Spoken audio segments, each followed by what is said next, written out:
नमस्कार, आपका हार्दिक स्वागत है। आज मैं धूमिल की बहुचर्चित कविता रोटी और संसद से संबंधित अति महत्वपूर्ण प्रश्नों को लेकर आपके समक्ष उपस्थित हुई हूँ और ये प्रश्न मुझे उम्मीद है कि परीक्षा में हूबहू आने वाले हैं।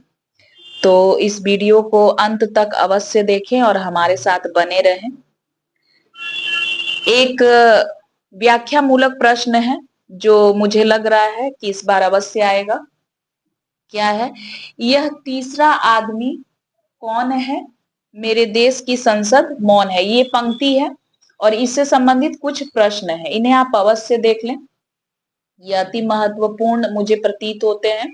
आप देखिए पंक्ति के रचनाकार कौन है?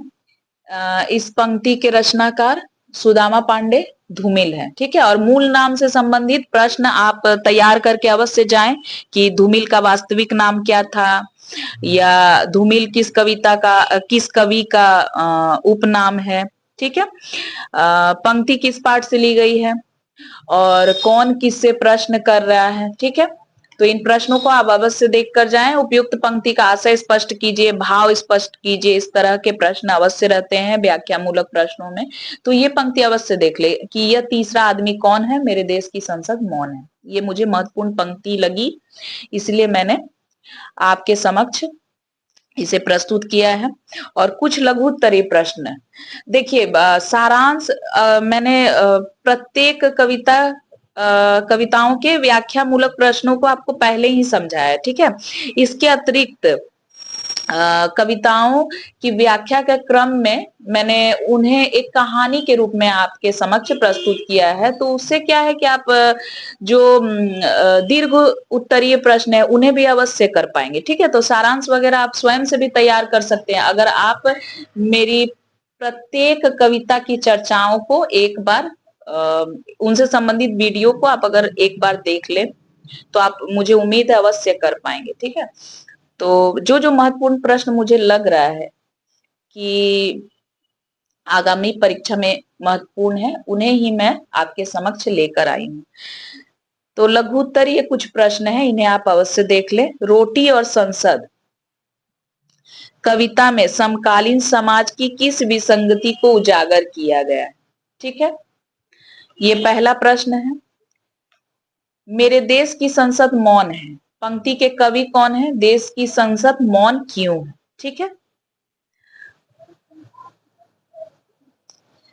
क्यों मौन है? तो आपको पता ही है कि जो चुने गए, संसद में जो जनता द्वारा चुने गए प्रतिनिधि हैं, जनता का शोषण वही करते हैं। ठीक है, और संसद उन पर कोई कार्रवाई नहीं करती क्योंकि वह स्वयं उसमें शामिल है। मतलब यहाँ भ्रष्ट व्यवस्था, जो भ्रष्ट तंत्र है या जो जनतंत्र है, उसकी असफलता को यह कविता उजागर करती है। ठीक है, आप इसे अपनी भाषा में भी मतलब बनाकर लिख सकते हैं। इन प्रश्नों के उत्तर को आप अपनी भाषा में ही बनाकर लिखें तो ज्यादा अच्छा रहेगा। वह सिर्फ रोटी से खेलता है, पंक्ति में रोटी से खेलने का आशय स्पष्ट कीजिए। इस पर मैंने पहले ही वीडियो बनाकर अच्छे से समझाया। ठीक है, और तीसरा आदमी कौन है, पहला आदमी कौन है, ठीक है, दूसरा आदमी कौन है और तीसरा आदमी कौन है, इसे आप याद कर ले। ठीक है,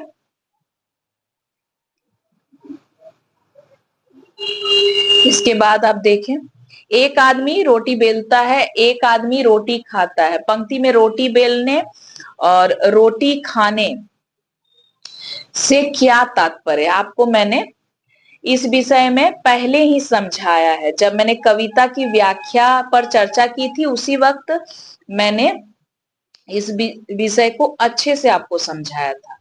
तो उम्मीद है आपको याद होगा कि कौन रोटी बेल रहा है, कौन रोटी खाता है। ठीक है, आगे देखिए, रोटी और संसद कविता में निहित व्यंग का संदर्भ क्या है?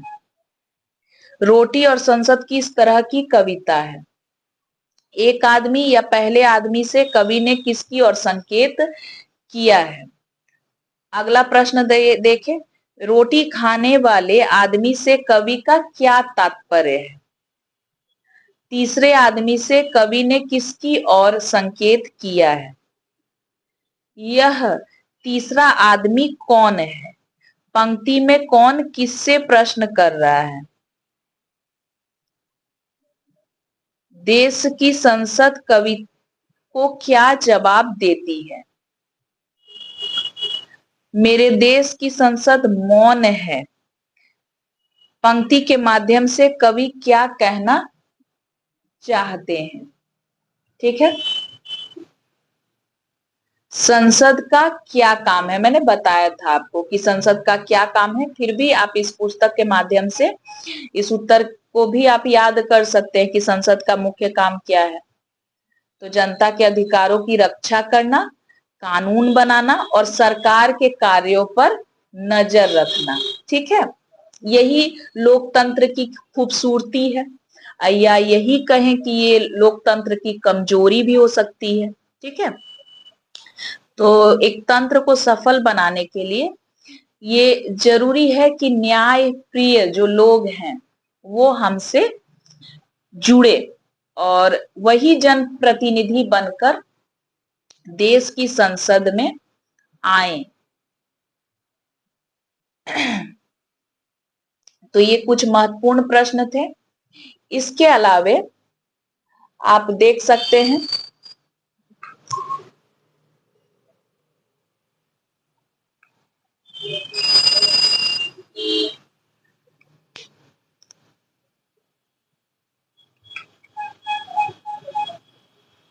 वास्तव में अगर व्यापक अर्थ में कहें तो ये जो कविता है रोटी और संसद, ये राजनीतिक भ्रष्टाचार को भी हमारे समक्ष उजागर करती है। ठीक है, तो कई बार उद्देश्य से संबंधित भी प्रश्न आते हैं, तो जैसे रोटी और संसद कविता का उद्देश्य स्पष्ट कीजिए, या इस कविता के निहित संदेश को अपने शब्दों में लिखें।